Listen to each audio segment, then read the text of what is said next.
Shot of Brandy podcast, man. This episode 240 up in here, man, with Georgina Adjaye. What up? What up? You know what I'm saying? Like, I tried to get the name right, so I don't, you know what I'm saying? Like, fumble on it, you know what I'm saying? But it is Georgina, right? Georgina, that's right. And then the Adjaye. Yeah, that's the last name. Yeah, man, but why y'all spell it with so many letters, though? You know what I'm saying? Okay, let me spell it first. So it's Adjaye. Okay. Pronounced AJ. Why? Like, okay, so my daddy is from Africa. Oh, He's from Ghana. Yeah. I've never been, but yeah, that's where he's from. So that's how it's I didn't spelled. know y'all had some Ghana ties. Oh, yeah. That's where we're from. Biological father from Ghana. Oh, okay. But I don't even know if we're pronouncing it right. That's how we say it. We say AJ, but I'm pretty sure they probably say Adjaye. They probably pronouncing that D. I don't. Oh. And I'm like, shit. AJ, yeah, just AJ. Yeah, Okay, I'm like, I ain't trying to say nothing I ain't supposed to. Nah, it's all But good, yeah. I mean, you know, I'm going to pronounce it how I want to. I'm like, you wasn't around to teach me the right way. So shit, if I want to say Smith, but it's spelled ADJAY, that's what it's going to be. Yeah, man, but at least your last name is from Ghana. You know what I'm saying? That's true. That's true. Our last name is from, you know what I'm saying? You don't even know. Right. I ain't got no slave last name. I got a motherland last name. Exactly. So you Blue's sister. I am Blue's sister. Yeah, big sister, right? Yes. Okay. And everybody think I'm the little sister. Okay. Because why? Because he'll walk around and be like, yeah, that's my little sister. And I don't correct him. I just look at him and be like, okay. Yeah, man. Because my first time meeting you was at the Steph Simon show in Tulsa. Yes. You know what I'm saying? And then he said it's his sister. I'm like, damn, Blue, like I never knew you had a sister all these years. You know what I'm saying? Yep. Yeah, okay, well that's cool. So it's actually 4 of us. Oh, it's 4, okay. One of our brothers passed away. It's been a while. He got murdered. Okay. So he's not the oldest, he's second to the oldest. Mm-hmm. So it's David and Sam, then me, then Blue. Blue the youngest, but people think he really... Right. I think he just walk around with that little... Right. little attitude, little swag like he older than us. So you from the East? Like, what part of the city you from? Right now I'm on the East side. Okay. So we grew up in the city. Okay, yeah. And then I was probably like in the 5th grade, maybe the 6th grade, and we moved to Okmulgee, Oklahoma. Okay, yeah, that's what he said too. So I stayed in the city. I stayed in Okmulgee. Oh, okay. So Okmulgee. My mom moved back to Oklahoma City. Okay. And I was so why you staying in Okmulgee? Like you really like Okmulgee then? I mean, I liked it, but I only had like a year and a half left of high school, and I had been with these people since the 5th grade. So I was like, just leave me. Right. Yeah, man. But how many people was it though? In my class? Yeah, man, y'all was tight, right? Yeah, we were tight. It was probably about 100 and what? About 150. And you ain't want to leave them. Oh no, I left the day I graduated. Oh, okay, yeah. It didn't make sense me leaving in the middle of my junior year. Okay. Starting all over. Oh, so I was like, I'ma stay. Okay. And Richard Blue, excuse me. Y'all call him Blue. My mama named him Richard. I'ma call him Richard. Okay, right. So he wanted to stay. He wanted to stay. Oh, he did? He wanted to stay in Okmulgee too? He wanted to stay in Okmulgee, but that's my mama's baby. And she's like, oh, no, brother, you got to go. Why, because of sports he wanted to stay? Yes, because he was, Yeah, he was that the man. guy in the town? He was the man. Oh, okay, yeah. It was so bad, I got called to the office. The athletic director called me to his office. It was like, so... why she leave you? Ain't that cold? Right. I was like, he's like, she could have took you and left him. Oh, I was like, oh. I see what their importance is. Okay. And it was hot. They was hot. Man, so Blue always stand out is what you saying. He said, what? That he always stood out there. Oh, yes. He most definitely stands out. Oh, okay. So that's why we really didn't know he had a sister, because you stayed in Okmulgee. Right. But I got a little standout to me, too. You didn't go to Douglas. I didn't go to Douglas. You know what I'm saying? And everybody was like, well, what year you came out? Douglas hard. Right. And everybody was like, where did you come from? And I'm like... No, for real, though. No, yeah. So that's the story behind it. Okay, now it makes sense. And so people were like, you Okmulgee? I'm like, yeah. So I'm Okmulgee Bulldogs all day long. Okay, and they were like, what's that about? And then I have to explain. They were like, oh, okay. Okay, right. So then where'd you go when you left the town then? So when I left Okmulgee, when I left the day I graduated high school, my stuff was already packed. It was? Yeah. Oh, you weren't playing. I already knew. I went to school. I went straight to college. Oh, okay. What college did you pick? I went to OU. Okay, OU. Okay, damn. So from Okmulgee to Norman. Right. Okay, so how was that for you? It was lovely. Right. Man, listen. Yeah, but but you going from 100 people in your class to 1 million people on campus. But my attitude is like, okay. I got a big attitude, so it ain't, okay. That crowd, that ain't gonna stop me. Like, okay, right. So I had that. So all of those people being at OU, and it was a lot. It was a lot and for you. when I say I made a name for myself, like I was that person, like you know Georgina. Yep, I know Georgina. So yeah. Okay. So what did you do? What you was talkative? You was active, like. So I've always been social. Okay.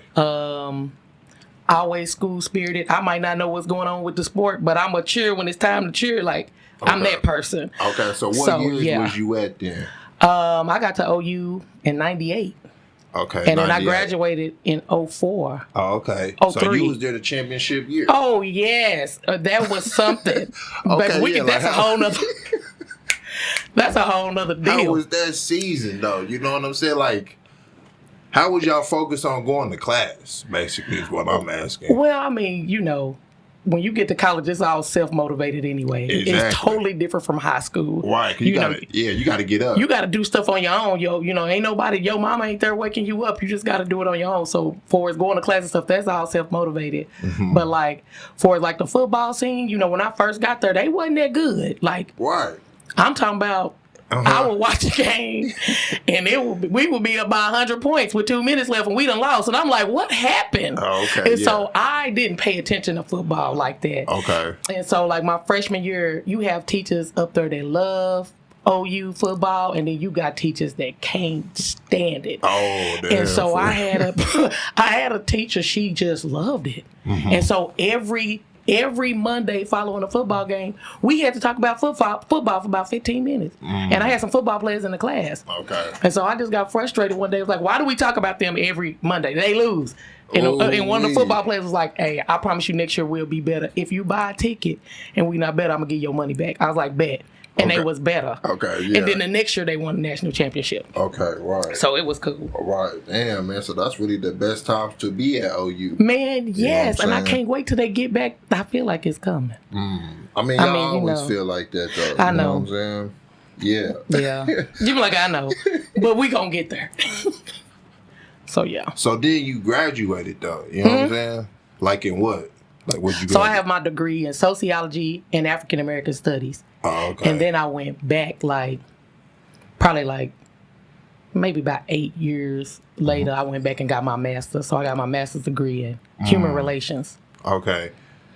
So y'all was pretty smart at Okmulgee then. Well, I mean, I don't really consider myself that. I mean, I'm okay. I ain't the dumbest person, but I ain't the smartest person. I feel like common sense will take you a whole lot. Take you way further than what you think it will. Yeah, but I mean, that's pretty intimidating.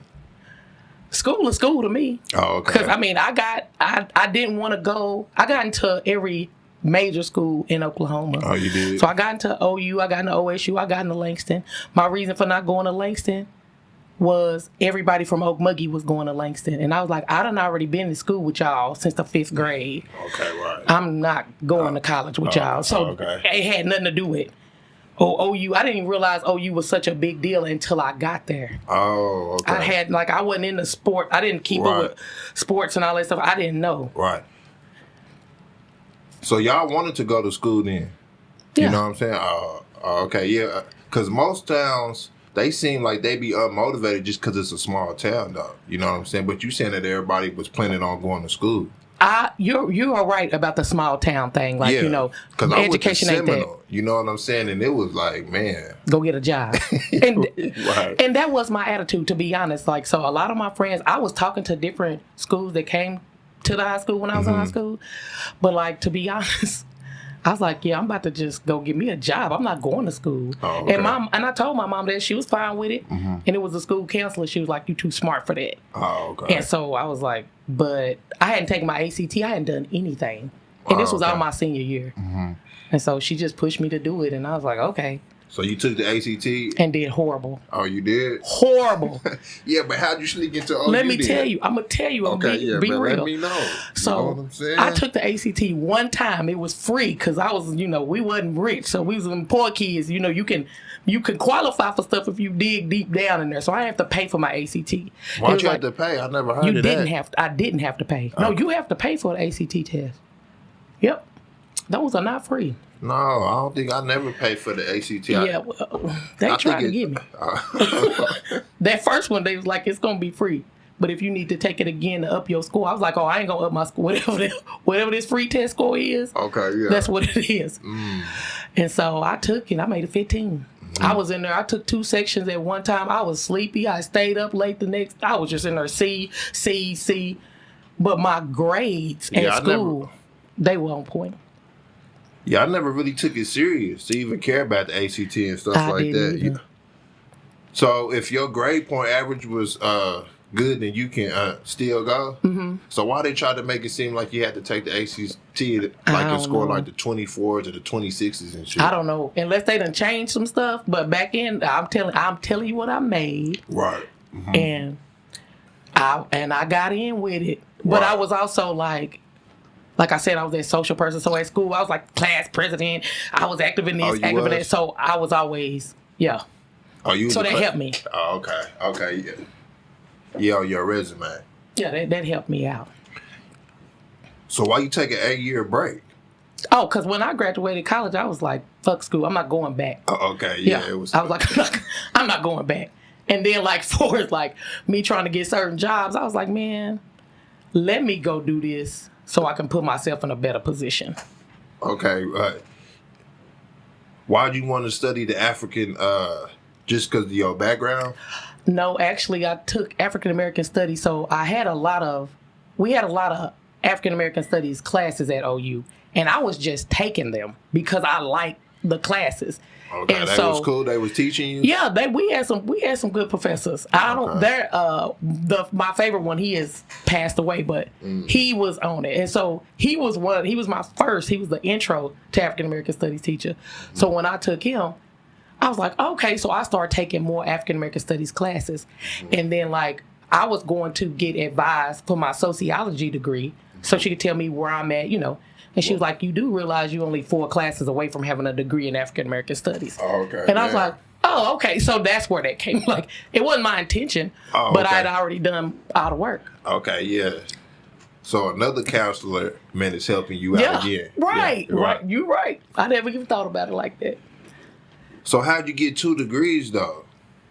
Well, because I just was knocking out the work. Oh, okay. I was taking both sociology classes.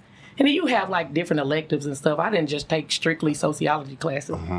Then I started picking up the African American studies classes, and that's how I had it. Oh, okay. So what year did you pick your sorority?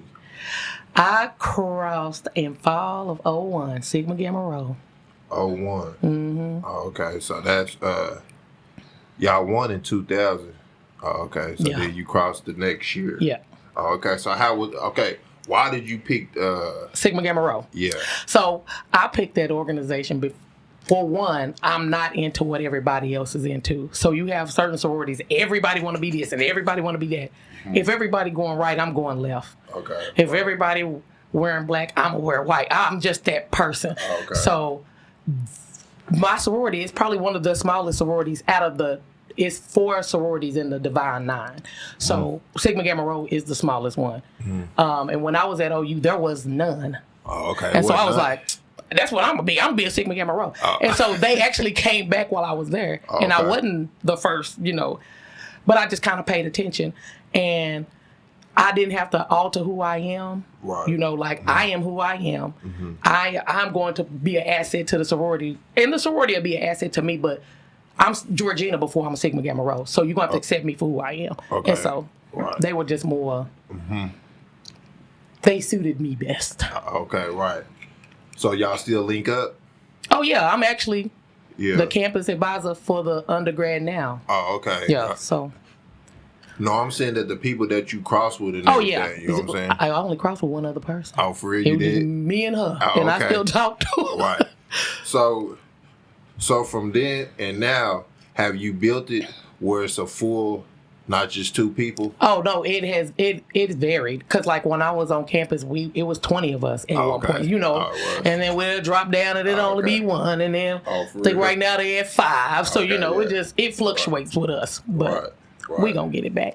Okay, already. So then, when after you graduate, you came to the city?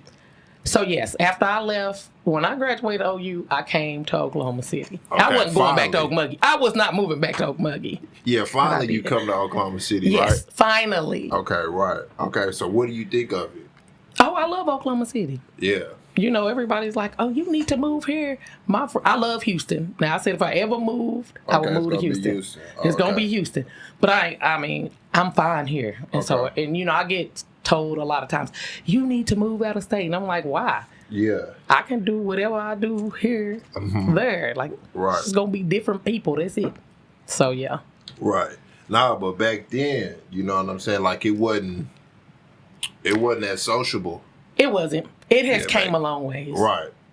It has came a long ways. And you have seen it, right? Because you graduated, in 04, you said. Right. So, man, from 04...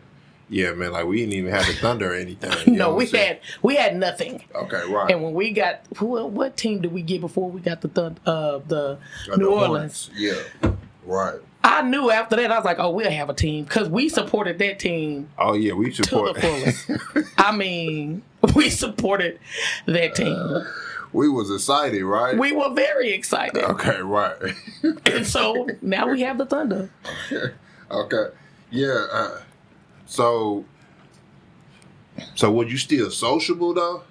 Like when you came to the city and graduated there? Yes, you know what I'm because saying? So like, because it's a new place. It was a new place, but I knew people here. Okay. And so like my transition from college to the real world of Oklahoma City. So like I had a job here. I was working, but like on a weekend, I still was partying at OU.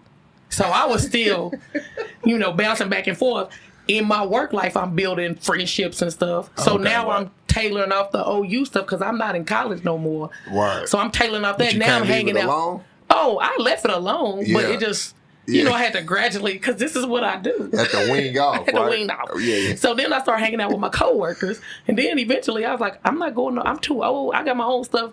And then that's how my social life, I guess, popped. Okay, right. Here. Because you had to create your own. Create my own. Okay, right. And that's what happened. Okay, yeah, man. But Blue already got a name, though. You know what I'm saying? He does, right? And he did awesome with it. Like right. People look at him and be like, I can't believe, and he is such a nice guy. Yeah. And when he was little, I'm like, ooh, we get along perfectly. But when we was little, baby.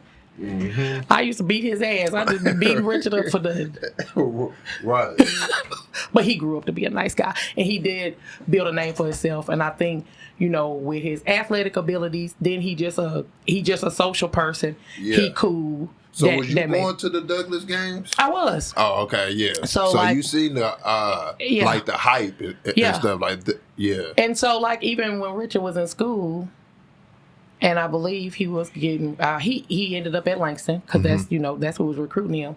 But like I hung out with a whole bunch of athletes. Oh, okay. And like one of my homeboys was like, you need to tell him to come walk on the OU basketball team. He'll walk on. And from there, And I tried to talk to him. He was like, I ain't doing that. I'm going to Langston, blah, blah, blah. I was like, okay, you do what you do. Right. But he knew a lot of them up there because he would come to OU with me. Yeah. So we're probably the same as far as social. Okay, right. Socially. Exactly. So when you went back to school, man, like you were still in the real world though, right? Right. Yeah, I was working. So what was the difference from the college and then you working but still trying to should accomplish your master's though? Okay, so the difference was just growth. So like when I was in undergrad, I was surprised I even got into grad school. Oh, you was? Oh, yeah. My GPA was not what it should have been to get in grad school. So I had to do some extra classes just to get my GPA up to get accepted in grad school. Oh, okay. So, I was like, oh, yeah. Undergrad, and that's the when I first initially got into school, I can probably count on, and I was at OU for 5 years, and I could probably count on one hand how many parties I missed. I was at everything, and so people be like, and somebody told me I went to every party, and I'm a domino player. Okay, so right. we would be up in the dorms in the lobby playing dominoes all night, and I had a dude tell me, he was like, "You ain't gonna graduate," and I was like, "Why would you say that?" He was like, "You kick it entirely too what? So you was everywhere. Everywhere. And I was like, "What you mean I kick it too much? That's what we supposed to be up here doing." He's like, "We up here to learn, blah, blah." I was like, "I am learning." He was like, "You can't be." Yeah. And I'm like, "I really am." So you was staying up all night too? Man, listen. I'm talking about OU parties. I was at OSU parties, right. Langston parties, University of Tulsa parties. They parties wasn't popping like that, but we was there. Yeah. So, like, yeah. But I graduated. I'm like, and the dude that told me I wasn't, he didn't. So that's the funny part. I'm like, you end up flunking out. You should have been down here playing dominoes with us. Because the social part of school made me want to keep going. Oh, why is that? Why you say that? Because I just had fun. And I'm like, if I flunk out, I ain't going to be able to have this type of fun. Oh, okay. So right. then was my people. I had a semester, I was like, yeah, this is it. I can't do it. Okay. And I called my mom. I was crying. Oh, okay. And I was like, I can't do this. And she was like, well, you can't come back here. So you're going to have to figure it out. Right. So I figured it out. Yeah. Yeah, man. But how was it getting the master's, though, and working? Okay, so the difference. Like the city life? The difference was I was grown when I went back and got my master's. So all of that partying and stuff, yeah, I really would go to class and leave. I didn't stay on campus. I didn't stay in Norman. Oh, you took it in Norman? I got my master's at OU also, but I didn't. I was just a grown up, so I had a different mindset. So did you stay in Norman? No. Oh, you traveled? I just drove back and forth. Oh, okay. Yeah, man. So you was really about it then. Yeah, most of the times, if I say I'm gonna do something, I'm gonna go ahead and I ain't gonna start nothing and not finish it. Okay, yeah, man, but that's what's up right there. Okay, so then after you get that, then where do you go with that? So you go higher in your career, or do you go to a new job? I went to a new job. So before all of this, and this is funny because I don't never really talk about where I used to work and all of that stuff. So like fresh out of college, my first job was at the Berry House or the Oklahoma County Juvenile Detention Center. Oh, it was? So I worked there. Man, listen. And you know what? Them kids, I know you seen it all. Man, listen. They didn't think I was going to make it. Like, when I interviewed, they was like, because people have this perception of somebody that went to OU, especially somebody black. So, I come in there and I got my little dress on for my interview and I'm like, yeah, I went to the University of Oklahoma, blah, blah, blah. I got my transcript. Yeah. And, the supervisor looked and she just straight up told me after a while, she was like, she ain't gonna make it. We got this preppy little black girl from this school and she ain't gonna make it with these kids. These kids gonna eat her up. I was like, oh, but y'all didn't know. Right. Just because I went to school there don't mean I don't know nothing about no struggle. Yeah, and they didn't know that you had that They didn't know. Yeah. I was like, oh, the struggle is real, been real over here. So don't get it twisted. Okay, because that's where I went to school. Like I'm just I've been called rich. I was like, rich?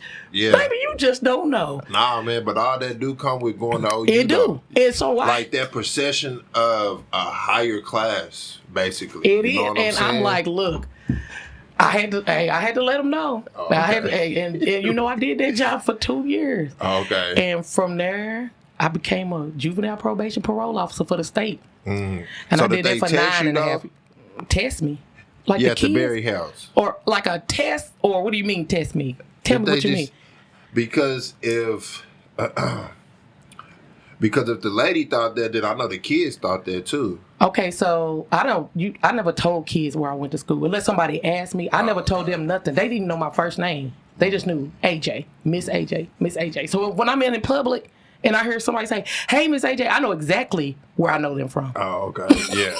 So exactly. Was you strict on them, or like, how did you mix your personality? You know what I'm saying? Oh yeah, because I would have them kids cracking up. So it was a mixture. I wouldn't say strict. I guess you could say I was strict, but I allowed them to have fun, but I made them follow the rules because the Berry House is jail for kids. Right. I don't want to make jail fun for you because I don't want you to keep bringing your ass back in here. Right. And then I don't want you to get accustomed to coming to jail. And then when you become an adult, it's going to be something totally different. So I was real straightforward with them and I guess kind of firm. But I was, I was like, oh, yeah, you could do that. I was kind of cool, too. So. Okay. Yeah, man, but them kids is going through a lot, right? Right. And sometimes I could relate to a lot of them. Oh, okay. So yeah, that's how I think sometimes people think big on education, and education is important, but your experiences are important too. Right. And most of them need that motherly love too. Right, because some of the parents, you had some kids that had great parents. Oh, okay. Everybody, and they was just bad. They was just doing their own thing, and everybody be like, "Oh, they parents must be horrible." I'm like, actually, they got good parents. Okay. This kid is just choosing to do this, and I feel like, especially with black kids, we feel like, especially our black male kids, feel like it's a rite of passage. Like I ain't a real nigga if I don't get locked up, whatever that means. Like I'm not real, and I'm like, you don't have to go get locked up. And that was back in the day, though. Yeah, because I started working there. I started in detention in 03. Because a lot of people thought like that. Like my uncles and shit, man, was thinking like that. You know what I'm saying? Like if you didn't go to jail, then you didn't have a stripe. And if you didn't have a stripe, then you really wasn't street. Yeah. You know what I'm saying? But that shit is ignorant. Now that we in the age where we thinking for ourselves, we can see that way of thinking is ignorant. But they really did think like that. They really thought like that. And to try to convince somebody... Like, dude, that ain't the way. And so sometimes some of the parents... Man, but Cali still think like that. That's horrible. You know what I'm saying? Like the gang members in Cali, like if you ain't been to jail, then you really ain't no gang member in Cali. That's how they think. You know what I'm saying? But it's so much institutionalized, you know what I'm saying, and all that. So. And that is a real term, right. Like people... You have people that, they get locked up, they get out, and they come back. Now they used to being locked up. Yeah. Mm-hmm. And I don't know. But yeah, that was my start. I started, that was my intro to the real world. Right. Then you moved up. So are you still working with the... No, I've quit every job working with kids. Oh, okay. I loved it, and I'm good at it. I really am good at it. I've done it. I mean, like I said, I did 2 years at the Berry House. I worked for the state as it's OJA, but it's a juvenile probation parole officer because there are kiddie prisons here in Oklahoma. So we have two. And if you drove by them, you would think they were adult facilities, barbed wire fence, all of that. Okay. So I did that for 9.5 years. Okay. I worked at a behavior hospital, and that's kind of more like, them kids on Dr. Phil, they be beating up their parents and all that stuff. They have hospitals here for them. Mm-hmm.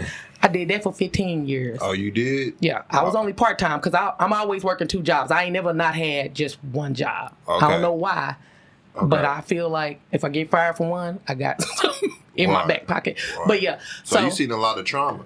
Oh, yeah. 15 years. Yeah. You just learn to, and people be like, I don't know how you do this, or how do you last so long? Because those jobs... high turnover rate. Right. I'm like, it don't bother me. Too much. It don't bother. I can detach myself.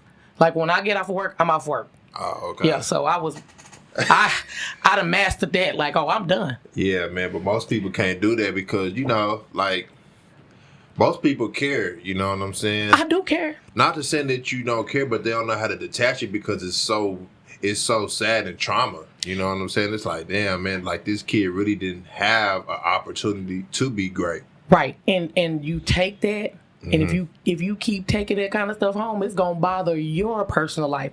I had to learn to, all right, let this go. I'm done. And this will be here tomorrow.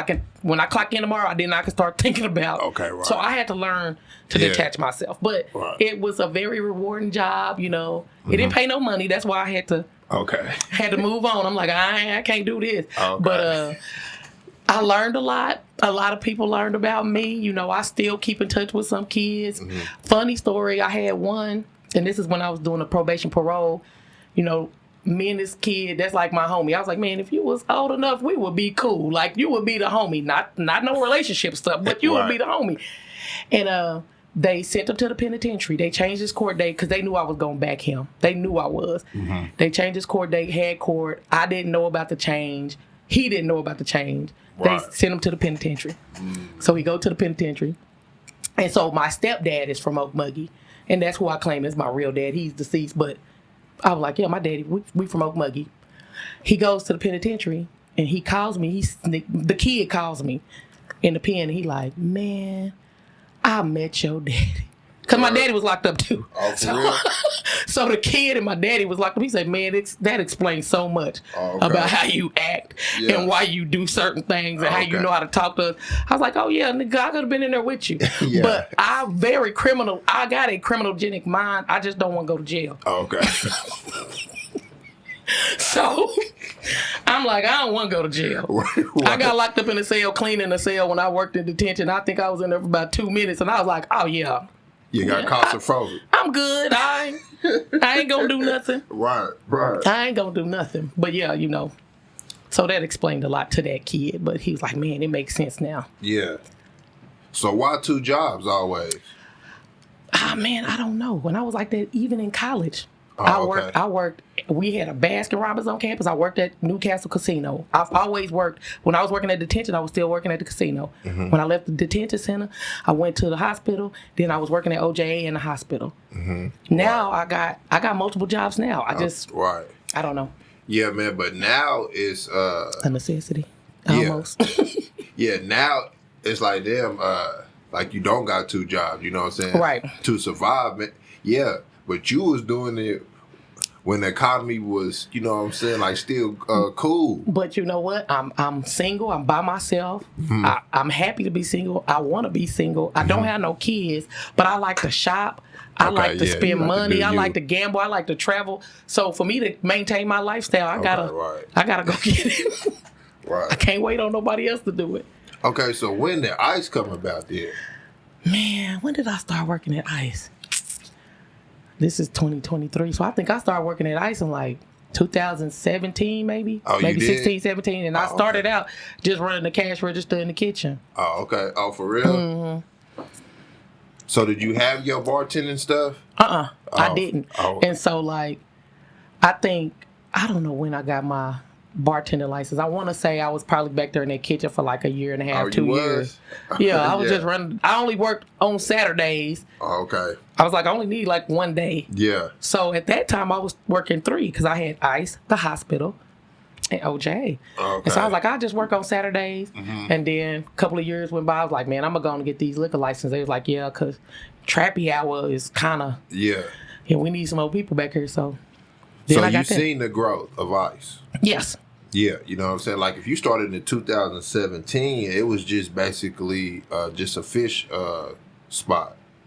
Yeah, but they were having events, but it just got better. Okay. Because when Trappy Hour actually started, I was still in the kitchen. Oh, you was? Yeah. So that, when they first introduced Trappy Hour, it was popping. And I was like, whew. Okay. And I was like, this money is good, but I bet you if I get back there to that bar, I'm going to really start making that money. So was you getting tips in the kitchen? Yes. How would you get tips? Would y'all split it up? Yeah, the cashier. Oh, okay. Yeah. Okay. So, but I mean, I wasn't getting that much, though. Okay, right. It was a big difference when I switched to that bar. Okay, right. Yeah, man, but you was still... You was already working for the company, so you just transferred over to the bar. Yeah, I just went on over to the bar. Okay, so what's the difference from the bar and the kitchen? Because I know this is a big difference. You know what I'm saying? Money, big difference. Not just with the money. I'm talking about with the people. No, it's a big difference because, you know... You see people. Man, you know what? Like dealing with your people. And they got to deal with me too because I just went and got my license. I ain't tell y'all I went to no bartender school. You come to me and ask me for a Crown and Coke, I got you. Okay, but if you came and like, let me get a lemon drop. Okay, what? Right. I'm gonna be like, all them mixed drink names, right? Like lemon drop. Can you make me a sex on the beach? I'm like, yeah, but it's gonna take me a while because I don't know. Like I'm having to pull out my phone and look and see what's in it. Yeah, man. But you said you started at Trappy Hour, so you getting thrown in the fire. My first day was not Trappy Hour. It was like the week before Trappy Hour. It was like a Sunday. Oh, okay. And it was like, Trappy Hour about to come, so you won't have to get it. I'm like, oh, I'm all right. Mm-hmm. And I struggled the first couple of, I'm going to say my first month. And my struggle was dealing with drunk people. Right, that's what I'm saying. Like, dealing, like... Oh, the kitchen, it was a big difference. Right, you know what I'm saying? Because the kitchen, like, you just looking at the order, like, you ain't got to deal with it. You know what I'm saying? I'm just ringing them up. Writing it down, putting the ticket back there. I wasn't cooking. Oh, you was on the cashier? Oh, yeah, because you don't want me cooking nothing. Oh, okay. That ain't what ICE would be closed if they... Like, what in the... Who burnt this chicken? Like, Oh, you burning chicken? I burn everything. And people be like, why? That's why when people bring me burnt food, I'm like, oh, it's okay. Because I'm used to eating burnt shit, so it don't bother me. It don't bother me at all. I'm like, oh, yeah. Scrape that off. Man, stop. Yeah, but... So, yeah, it was totally different. The customers was different. Like, now I'm like, oh, okay, they drunk. Okay. And I just let them. But back then, I'm like, hey, man, like calm down. I had so many. Like what? Like what, they aggressive or what? The guys are aggressive. The women, too. I mean, I guess I've ran into an aggressive woman, and I just look at them and I'm like, ma'am, this ain't the smoke you want. Just... Yeah, calm but down. what do they want though? They want the drinks to be coming out fast. Well, because know, okay, so I don't know if you remember. So Trappy Hour used to be free. Okay, right. Then when I think after COVID, we start charging $2. Mm-hmm. You would not believe how many people would act a fool about paying $2 to get in. What? And so when you pay your $2, you get a band. So I wasn't paying attention. I'm just serving everybody $5 drinks. Hey, you need to start paying attention to see if they got a band. If they don't have a band, they need to pay regular price for their drinks. Oh, okay. I'm like, cool. Okay, right. But people don't want to pay $2, so they sneaking in on the side door, getting people to open the door. $2, man. Okay, right. I had the biggest argument with a guy over $2. I was pissed. And because I'm one of them people, like, I don't get mad at stuff that I should get mad at. Okay. I get mad at stuff that's stupid. Yeah, just so like if he would have been like, bitch, I probably would have been like, sir, just calm down. Yeah. But he argued with me about this, tried to play me, get the girl next to him to buy his drink, you know, because she had a band. And I looked at her, I was like, $8. You gonna play me in my face? Then he didn't want to pay the $2. He didn't want to pay the $2 to get in. The extra $3 he didn't want to pay. No, see, you pay the $2 to get in. That makes all your drinks $5. Yeah, but you charging them $8, so that's an extra $3 right. He didn't want to pay. He didn't want to pay the regular price for the drink. Man, y'all should have kicked him out. No, man, let me tell you what he did. I'm not bullshitting you. What'd he do, man? I'll take me through a drink. No, I'd have been fired. He pulled out a wad of money, like $1,500 cash. He was like, man, that's when I lost it. Oh, I was cool until he pulled it. I was like, you got $1 million in your pocket and you tripping with me over $2? Right. And I was like, hey, man, if you ain't got $5, don't bring your ass in here. I was hot. Right. Like, Georgina, go take a break hot. Like, I was that mad. Right. Yeah, man, but that's your people, though. You know man, $2. I'm like, y'all go to Bricktown and drop $20 to get in a place, and then $12 on a watered down drink. Okay, I know ice drinks is on point. And I know if I make them, they on point. So I'm like, y'all arguing with well worth it. Yeah, well worth it. Well worth it. But you know, now I'll just kind of be like, whatever. I just shrug it off and go on. So they knew that Trappy Hour was going to be a hit? Because they told you that it was coming, like they already knew it was coming. Okay. But when you heard the concept, you knew it was going to pop. Okay, yeah. Everything, you know, a $5 happy hour. And when it first started, it was whatever you wanted. You ain't going to get a $5 Hennessy nowhere. Right. Mm-hmm. And so we already knew it was going to pop. I wasn't expecting it to pop like it did. I was like, right. Yeah, this is real. Because even like some Fridays when I did work in the kitchen, I didn't work. You know, like I wasn't on a schedule, but it was so busy, I would get up and help. Because I am a team. I'm a team player. So I'm like, let me go back here and help. And okay. So when did you step into the comedy lane, though? You know what I'm saying? Because you've been at ICE and you've been seeing the performances since 2017, you said. So, yeah. So when did you jump out there? I probably jumped on the comedy scene in 2000. It was either 17 or 18. Oh, and it wasn't like, so even in college, I had like, we would do different presentations and stuff.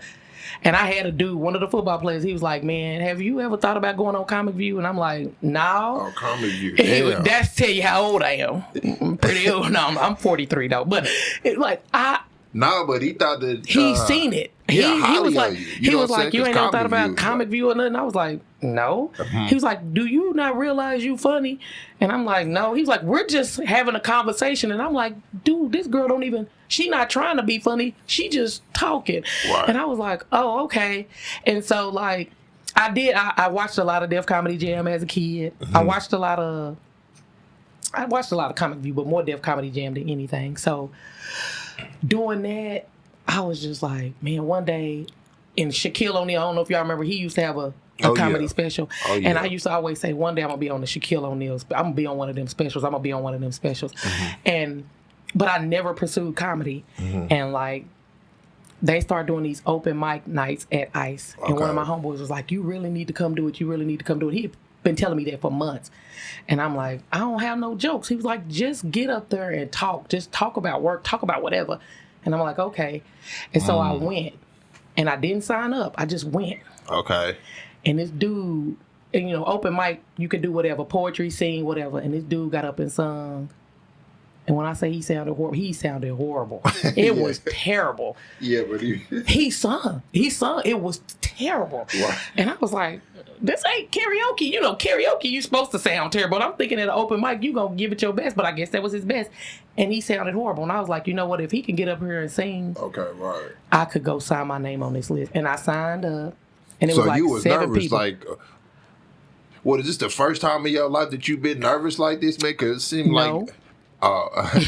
okay, so what you get nervous? I get nervous if I have to do anything. So like in high school, okay, I can sing. I can't sing as good as I did when I was in high school, but I can still carry a tune. Oh, okay. So, but in high school, like every event at school, we sung at. Every event. So any kind of assemblies, anything, we sung. So I went to OU for music. What, the music initially. Class sung? No, like... the whole class. The choir was singing, but I had 2 other girls that I was singing with. Oh, okay. Me, Brina, and Don had to sing at everything. Oh, y'all did? Yeah, we had a school choir, but they wanted us to sing because I got kicked out of choir. But okay. I mean, I wasn't a bad student, but I got a little sharp tongue. You know, I'm gonna talk my shit. But right.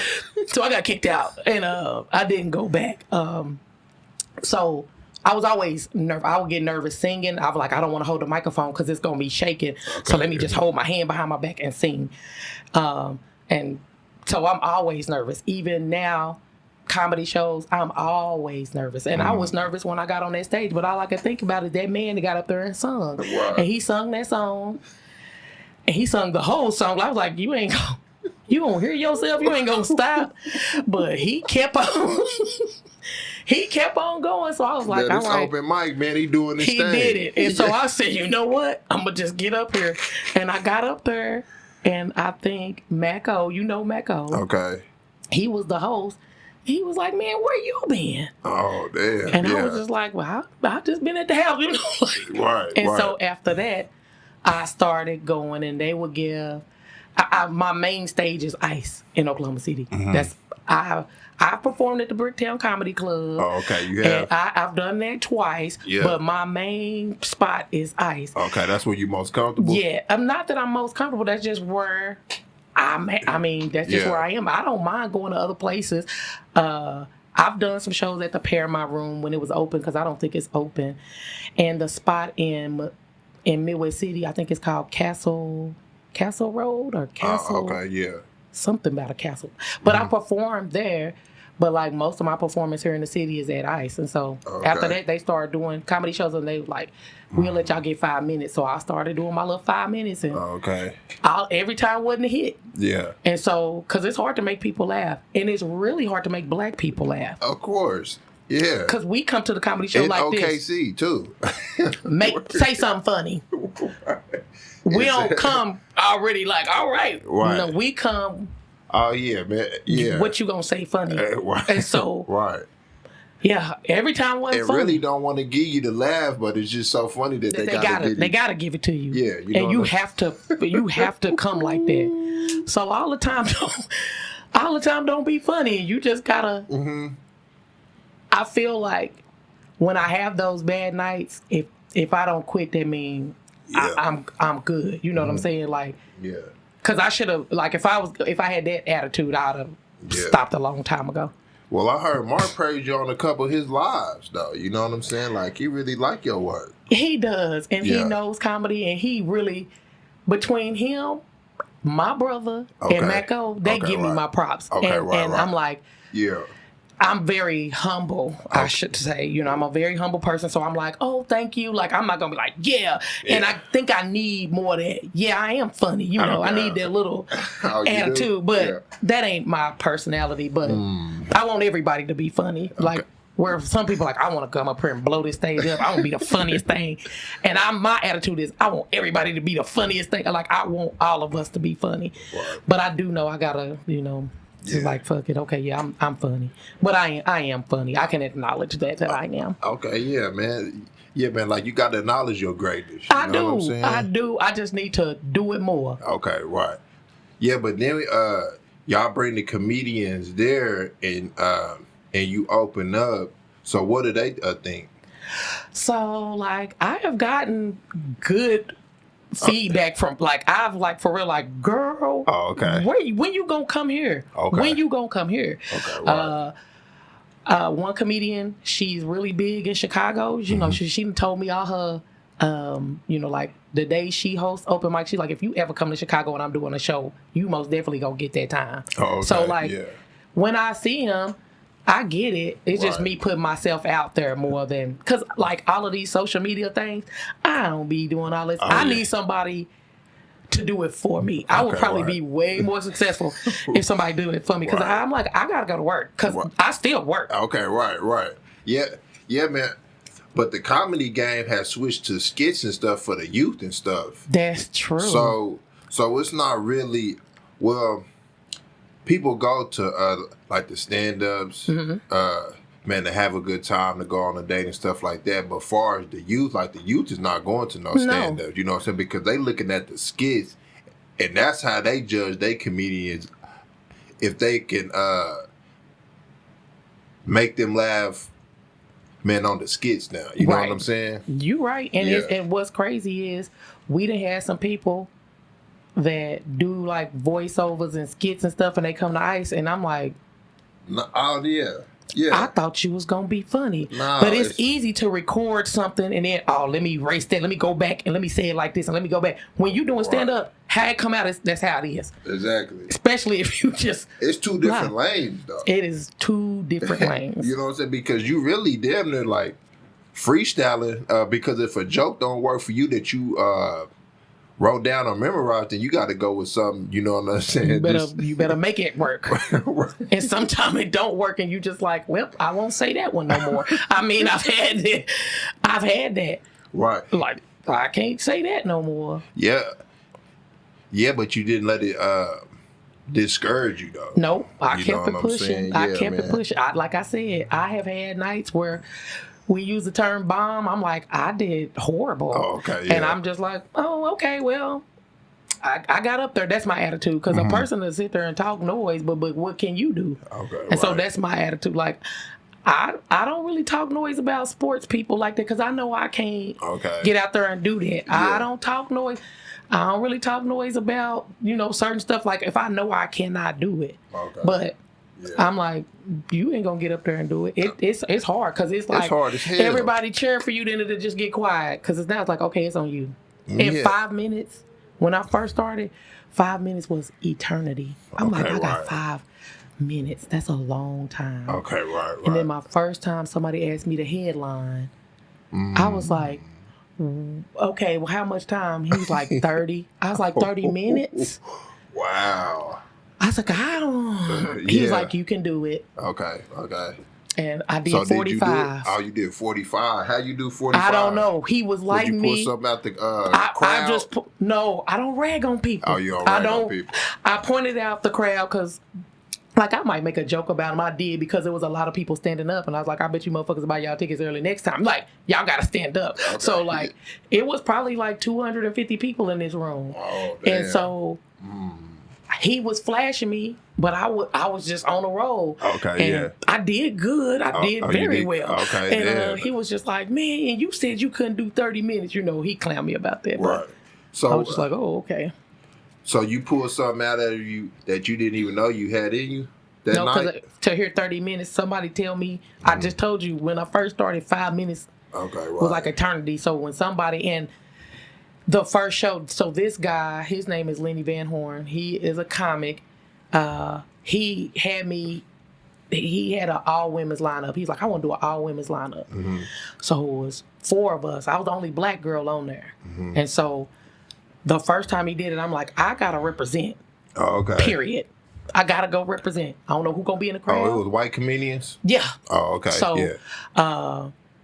And I killed it. I only had 10 minutes, but I killed my 10 minutes. Okay, right. And he was like, if I'd have known you was going to do that, I'd have made you go last. Okay.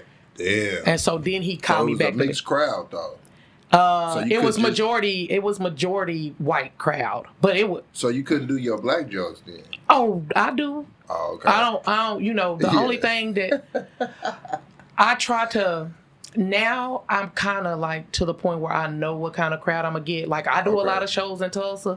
I already know whoever called me to do a show in Tulsa. I know what kind of crowd by who put me on the show. Okay, right. So you gonna get these jokes regardless. The only thing is when I am in front of a majority white crowd, I don't say nigga. Oh, okay. I try not to say the word anyway. Okay, yeah. But if it's a crowd of white people, I try to stay away from that word. Okay, yeah, but you don't alternate your jokes. Mm-mm. Oh, okay. And I try not to like.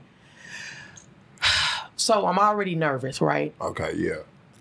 I don't want the pressure of, oh man, it needs to be a clean show. I do not like doing clean shows. Mm-hmm. Not that I'm gonna tell like dirty sex jokes, but I'm gonna cuss. Okay, right. And so I'm like, cause I'm already nervous. Don't put that pressure on me. Like now I'm sitting here trying to remember my jokes. Please don't say a bad word. Please don't do this. You know. And right. People are like, your money is in clean jokes. I'm like, I understand it, but my money is at my job actually. So right. I get what you're trying to tell me, but I need you to understand what I'm saying. If I'm already nervous, I need to make myself I need to put myself in the most comfortable light. All of this time, I've only done 2 clean shows. Mm-hmm. I did something that they was trying to film to put on TV, and I did a family reunion. But I killed the family reunion. I was comfortable at the family reunion. Okay, right. I cannot cuss. Mm-hmm. I just sometimes, I just want to be loose and be myself. Man, I went to the Eddie Griffin show down here, man. He had them white people walking down. In the middle of his set, I was like, man, Eddie he was no holds bar. You know what I'm saying? I'm like, wow. And I bet you he did. Mm-hmm. And my thing is this, it's jokes. People get so offended by stuff, and like we do gotta walk on eggshells before you talk about a topic. Because I've made jokes, transgender jokes, I've made abortion jokes, and as I'm thinking of it, I'm like, all right, how can I say this? Be funny, make my point, but make everybody feel comfortable. Okay, right. It's hard to do, but I do it. And then I think about it, they be like, oh, they gonna cancel you. I don't give a fuck. I ain't nobody anyway. I mean, I'm just local. So what you gonna cancel? Okay. You can't cancel too much. Okay. I'm not on Eddie Murphy status yet or Kevin Hart or nothing like. So I don't care about you getting mad. Okay. You be all right. Right. Everybody gonna say something. I'm like, my thing is this. People make jokes about Magic Johnson having AIDS. Mm-hmm. That's horrible. Okay, yeah. And we laughed about it. Okay, so now you think you ain't gonna get talked about? Yeah. Because you got a big ass stomach with that halter top shirt on, bitch. I'm about to roast you. Because you wrong. I feel like you're wrong, so I'm going to say it. Okay, but people just, you can't say that, and that's offensive, man. Yeah. I done been ragged on. You see how dark I am? Mm-hmm. What? What? And I was way bigger than what I am, man. Please. I done got roasted on so T's. So you always had to have a comeback? Man, not no comeback, but I wouldn't come back. I was just one of them like, so you want to fight me? Like, oh no, I'm just talking. Well, you gonna quit talking about me because I'm. Yeah. You ain't gonna keep talking about me. But yeah, I mean, it develops thick skin. But I'm like, I'm not going. Didn't nobody sugarcoat nothing for me. Exactly. Didn't nobody care about offending me. So if I say something and I offend you, I'm just gonna. I'm not gonna apologize. I'm just gonna be like, oh, okay. Right. Corey Holcomb. He just had a show here. Oh, you right. I was a woman got up and walked out. I was in there dying. He was talking about abortion. Yes. Yeah. He is funny to me. Oh yeah. I was in there in tears. Because it was hilarious. It was funny to me. Yeah. And he talks about how, like, men cheating on women. You know, women don't be wanting to hear all of that stuff. I had 2 free tickets. I was like, I got to invite one of my homeboys. I can't take one of my homegirls because I don't know if they're going to be able to deal. I can deal. I was rolling. Man. I was rolling. I just think it's hilarious. I thought it was hilarious because it's jokes. So I don't know if that's how he really feel. I done told a joke before and somebody was like, I can't believe that happened to you. I was like, I didn't do that shit. Okay. Like, I was joking. You know what? When you get time, ask Richard about what song is that? You see, I do this shit only one way. Nigga, the G way. Ask him about that song. It's like, your sister, he'll tell you, I cannot listen to that song without thinking about you saying that joke. And so, yeah, somebody asked me, I was like, no, baby, that was a joke. I didn't really do that. But people I don't know if it's the way you deliver something and it seems so real that you just take it to be true. I'm like, dude, I made that. It could be real, right? It could be real. Okay, right. But that specific joke, I made up. I was like, I did not suck no dick on the highway and get my head stuck under the steering wheel. I made that up. But I'm like, what kind of person do you think I am? And from that, when that person asked me that, I was like, oh, these people think. Yeah. Do they? I think jokes are jokes. Like, some of it has some truth to it. Mm-hmm. But I'm like. Yeah. But if it sounds too truthful, and in the situation that they probably been in before, then you know what I'm saying? I never thought about it like that. But when she asked me that, I was like, no, I made that up. Like, man, so who's some more of your favorite? My favorite comedian I have is Eddie Murphy. Okay, I love Eddie Murphy because Eddie Murphy is funny to me. Mm-hmm. And I loved Bernie Mac. Okay, Bernie Mac. Oh, yeah. Oh, yeah. I love Bernie Mac. Yeah. But, like, now, like, I don't even watch comedy like that. I don't really like going to comedy shows like that. I'll go if it's somebody that I really want to see. Yeah, but far as the new comics, you don't get into they. I can't say I don't get into them. I've never. So I went and I love Black Ron. If you don't know who he is, you need to know who he is. Okay. It was Black Ron. So I don't know a lot of people's names, but you gonna know who I'm talking about. Carlos. Okay. Carlos. What is it? 85 South boy. So him. The guy with the tattoo right here. Okay, yeah, DC. Him, DC Young Fly. Yeah. Carlos, Lil Duval. Okay, yeah. Michael Blackston. Yeah. And it was somebody else. The host was D. Ray Davis. Okay. They were funny, but that Carlos, he was funny. And so there are different levels. There's different types of comedy. Oh, yeah. And so, like, you have your storyteller. You have somebody that's real animated, like DC Young Fly is real animated to me. Right. And then you just have people to just talk and just be funny. That Carlos Miller dude. Yeah. He had me dying. He is funny. Black Ron is funny. Okay. Like, these are people, like, so when I say young coming up, that's who I think about. Them, I know them two are funny. Michael Blackson was funny, but his accent made him. That was the funny stuff. Like, I'm like, oh man, it's the way he's saying it, and that's a part of that animation stuff. But just straight out funny. Mm-hmm. Black Ron and Carlos Miller. Oh, okay. Was because I've never seen them. I've never seen the 85 South. I never seen it. So did you go to the 85 South show, or was it just a stand-up? stand-up comedy show, and it wasn't the 85 South show. I don't know what they called it, but all of those comedians that I just named, they were all a part of that show. Oh, okay. And it was in Dallas, and I was just like, okay, yeah. Okay, so I'm ready. You know, like some of my friends that went, they was like, oh, I heard, he told that joke here, and he told that joke there. Well, like, well, first off, jokes are to be recycled. Mm-hmm. You have a lot of comics don't want you to record nothing because I'm about to go to Tulsa tomorrow, and I'm about to say this same shit that I'm saying on this stage there. So please don't record me. Mm-hmm. I get it. They're to be recycled.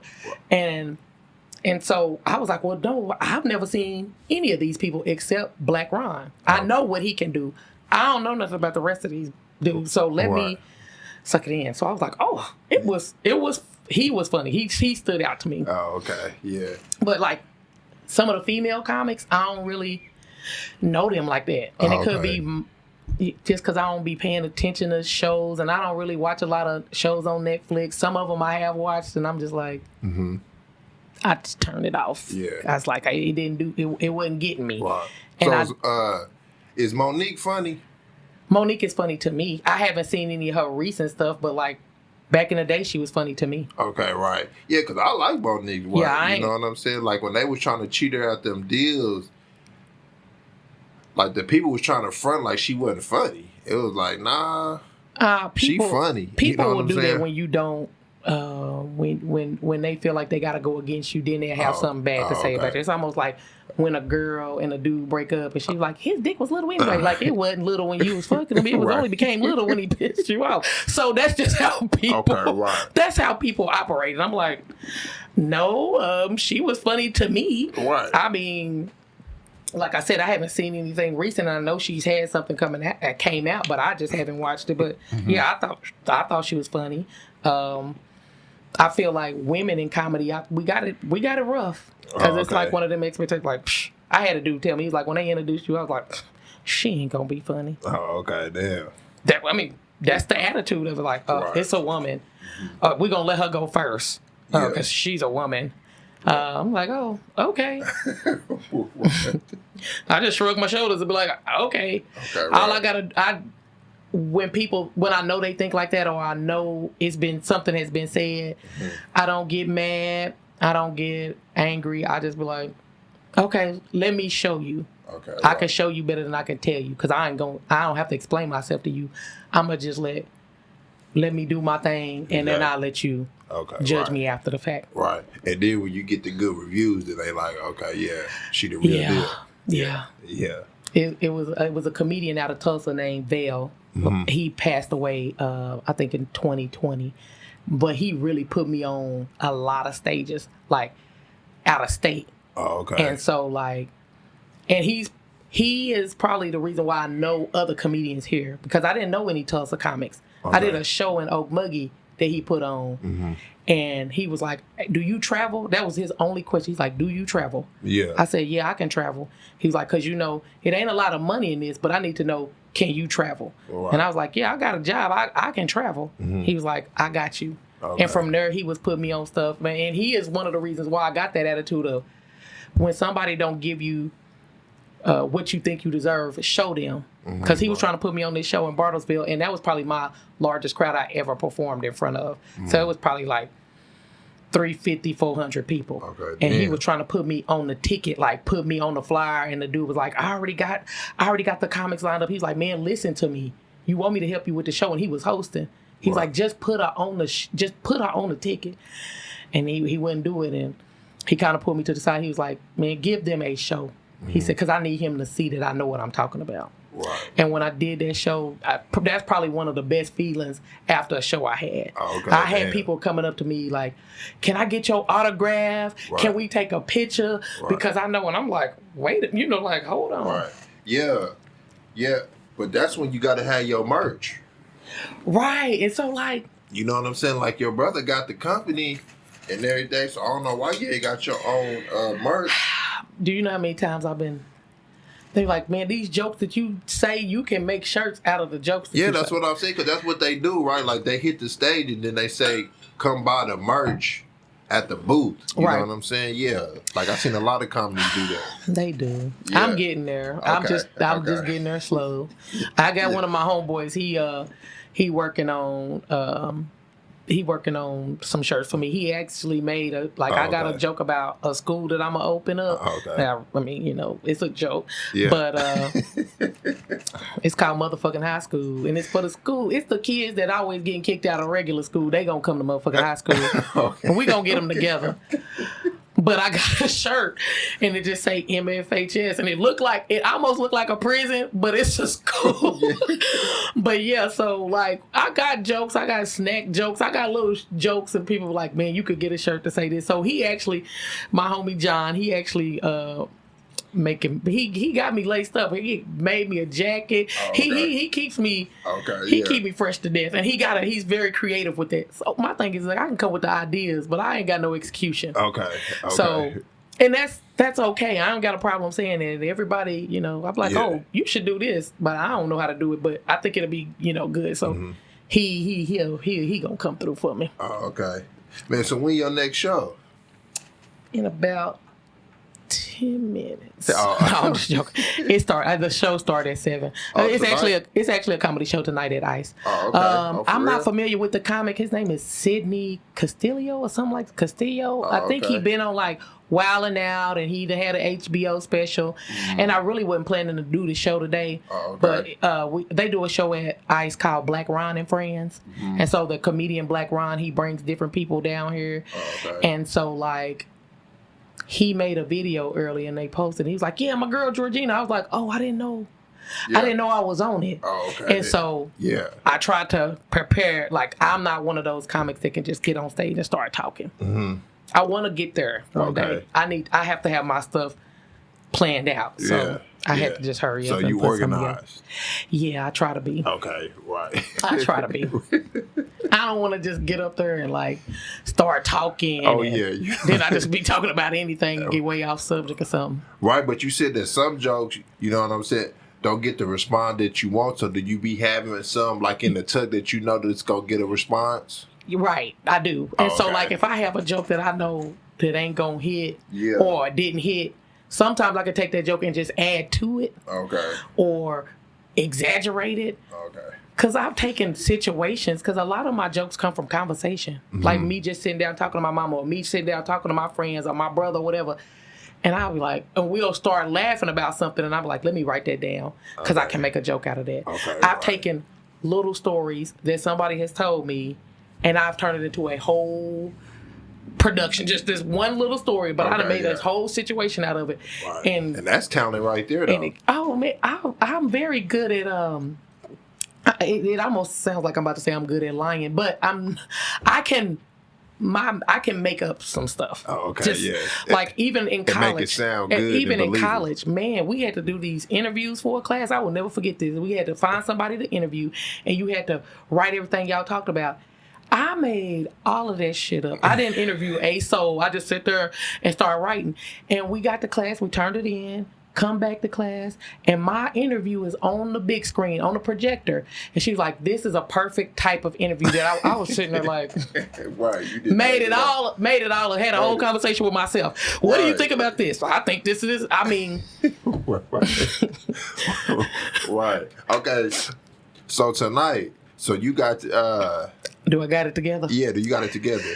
I mean, I start working on it like at 4. Oh, okay. Yeah. I mean, I'm not gonna get up there all day. I might just do like 7 to 10 minutes. I'll be okay. Yeah, man. But but 7 to 10 minutes. It's a long time. That's a long time. You know what I'm saying? Like in front of eyes. That's there to be entertained, right? That's true. And I think everything that I'm talking about, I've never got on stage and talked about. Oh, okay. And so like, ICE is an excellent crowd for your new stuff. Like I said, Black people, we rough. Oh, yeah. So if you can't make them laugh, you can't make nobody laugh. Okay, right. And so... they love Mike. Like the Indian Casino, man, they love Mike Epps. Oh, they love him. They always bring them. Man, I'm like, you got some Mike Epps right here in Oklahoma City. You can pay us that money, but we don't have the name. Okay, that's the only thing. Okay. It is a lot of talent, and it's a lot of funny people here in Oklahoma. And so and a lot of times we don't have that name because we don't support ourselves. Okay, right. Which sucks. You have people oh, why are your shows always at ICE? I don't want to go to ICE. I'm scared to go to ICE. I'm like, you ain't scared to go to Penn Square Mall. Right. You ain't scared to send your kids to school. Exactly. Why are you scared to come to ICE? Why are you scared of your own people? Why are you scared of black people? You shouldn't be scared. We should not be scared to come out and support. But, you know, it is what it is. Mm-hmm. If we supported each other, then Mac-O would be a big name. Okay. Georgina would be a big name. Right. It's several comics in Tulsa would be a big name. Right. But I'm like, we gotta get support. pushed to the forefront. Y'all would go pay $70, $80 to go see Mike Epps. Mm-hmm. Probably, and I love Mike Epps. Yeah. But probably tell a joke that you seen on HBO. Okay, right. But you don't want to pay $10 to go see your homie. Right. But when I blow up, mm-hmm. then they gonna come. Yeah. They gonna ask for a free ticket. Is what they gonna do. Oh yeah.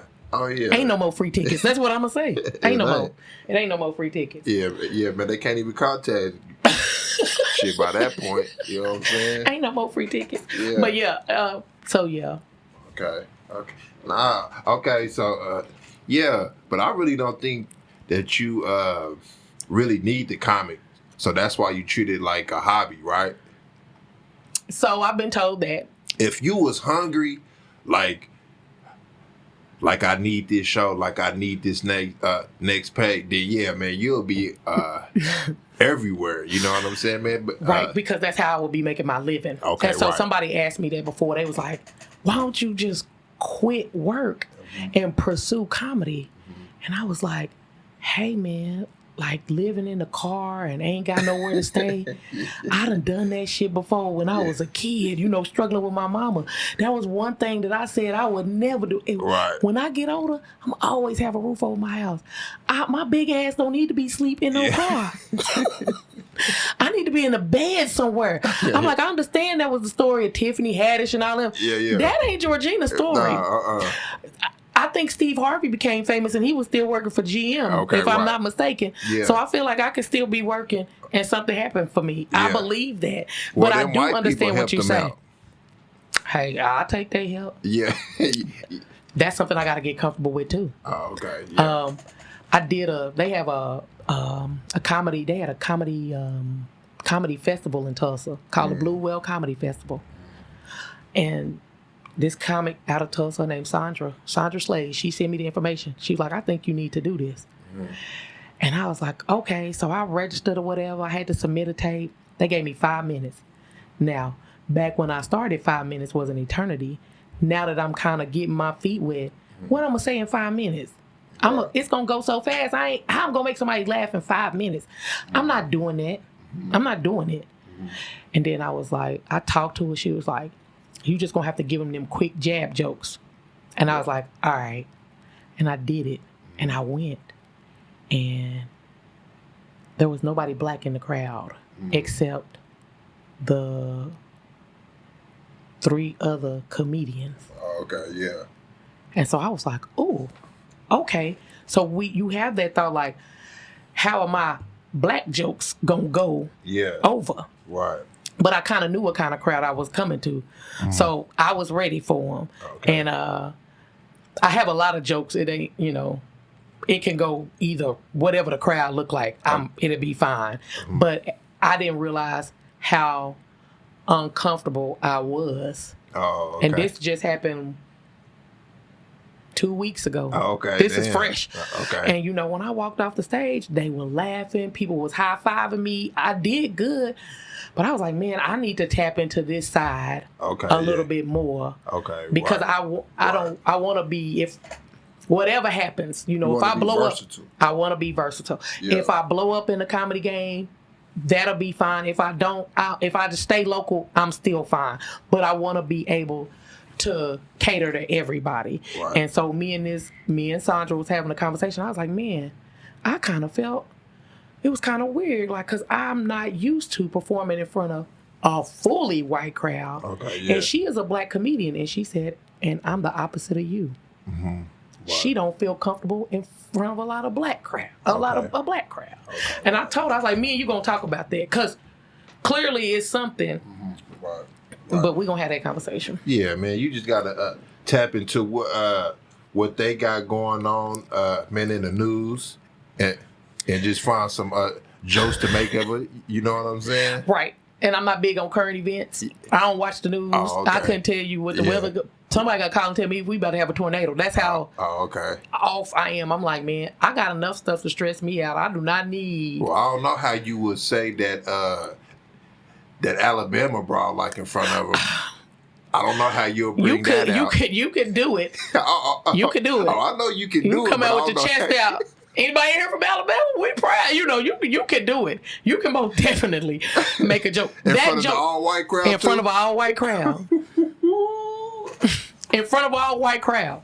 Because you would be shocked how many of them agree with whatever we think. Okay, they'll be like, they were wrong. Okay, yeah, they were wrong. But I promise you, if you go to a comedy show, but that happened last week, that August the 5th to be exact. Yeah. Because everybody got it on their shirt. From August the 5th to September 5th, that's about to be I promise you tonight I'm going to hear somebody say something about that. Okay, that's going to be you got to. And I'm not going to talk about it. Yeah, I avoid it because I'm like, somebody already going to get on that. Okay. I'm going to let that one go. Yeah. But yeah, you wouldn't believe the stuff. I try to not say the N word at them shows, but them other comics, they gonna give it to them, and they be cracking up. Cracking up. Right. So yeah, but okay, it will be pulled off. Yeah. Oh yeah, I already know it's going to happen. Yeah, I already know it is. Nah, man, I appreciate you pulling up on me, man. Yeah, I thank you for having me. You know what I'm saying? Like, in getting the story of Georgina, you know what I'm saying? Not just Blues sister, you know what I'm saying? Right, because that's what people, hey, you Blues sister. I'm like, yeah, my name is Georgina. Okay. But now, you know, he gets it too. Okay. He'll get, they were like, you Georgina's brother. Like, yep, I'm Blue. Right. But we had that conversation. He was like, man, between me and you, we probably know everybody. He got an age. Yeah. He's like, we probably know everybody black in Oklahoma City. Oh yeah, for sure. If you don't know him, I know him. So okay, right. It just happened like that. Right. Nah, man, I appreciate your time. And you say you go on tonight, so I really appreciate you pulling up. I mean, I didn't even know that. I didn't know it either. Right. But like when you said 6, I was like, okay, because I still. The show started at 7, but it ain't gonna start at because we don't start nothing on time. I already know the people. We gotta do better. Yeah. We gotta do better. But yeah, I'm good. Okay, already. So we got this show. Do we got any shows coming up after that? Not off the top of my head. I can't think of anything. I got work stuff like go. Right. You gotta travel for work, but you know, I try to make use of my stuff. Yeah. But I love it. Okay, already, man. I appreciate it, man. All right, thank you for having me. Oh yeah, Shout Out Brandy podcast, man. That's episode 240 with Georgina Adjaye. Man, I appreciate it. Oh, no problem. That was actually fun. Oh yeah. Hold on. Wait, where was this?